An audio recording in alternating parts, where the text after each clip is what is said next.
Debout la France, c'est mon premier parti politique. Je n'ai jamais fait partie d'aucun parti. C'était une prise de conscience un peu tardive politique, mais une forte prise de conscience où il fallait faire quelque chose pour la France et pour l'avenir de mes enfants. Un peu comme Hakim, je me suis mis très, très tardivement à la politique, ou un peu comme toi, quand j'ai écouté Dupont-Aignan, j'ai dit chaque mot, il me l'enlevait de la bouche, c'est exactement ce que je pense. J'avais eu une carte dans le passé à l'UMP, mais de manière totalement passive.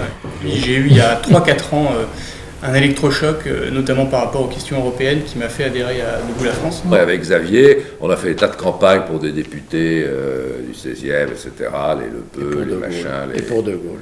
Et voilà, et pour De Gaulle aussi. Comme c'est une élection particulièrement importante cette année, je pense que tout le monde est conscient, j'ai voulu être plus actif. J'ai envoyé un petit email en fait à monsieur Dupont-Aignan. On a échangé brièvement. J'ai adoré.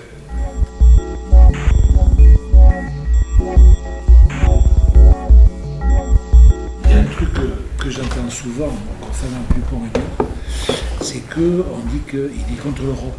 Et on n'est même pas contre On n'est pas contre l'Europe, on est contre cette Europe-là. Mais vous voyez, ce n'est pas être contre l'Europe que de ne pas vouloir que ça continue comme ça. Il faut même renverser la chose, c'est-à-dire ceux qui aujourd'hui continuent à défendre l'Europe telle qu'elle est sont contre l'Europe parce qu'elle va se casser la gueule. On le voit déjà avec le Brexit, on a des bonnes raisons d'expliquer qu'elle est en train de se casser la gueule s'il ne se passe rien.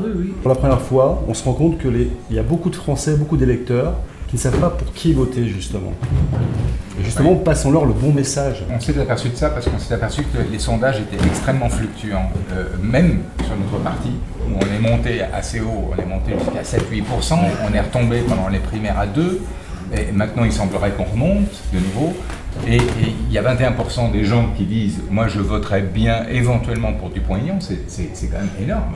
Le message en fait, parce que dans la vie politique depuis un certain temps, on votait pas pour, on votait contre quelqu'un. C'est Voilà. c'est ça le message qu'il faut faire passer. le... Arrêtez de voter contre, votez au moins pour quelqu'un qui vous emballe.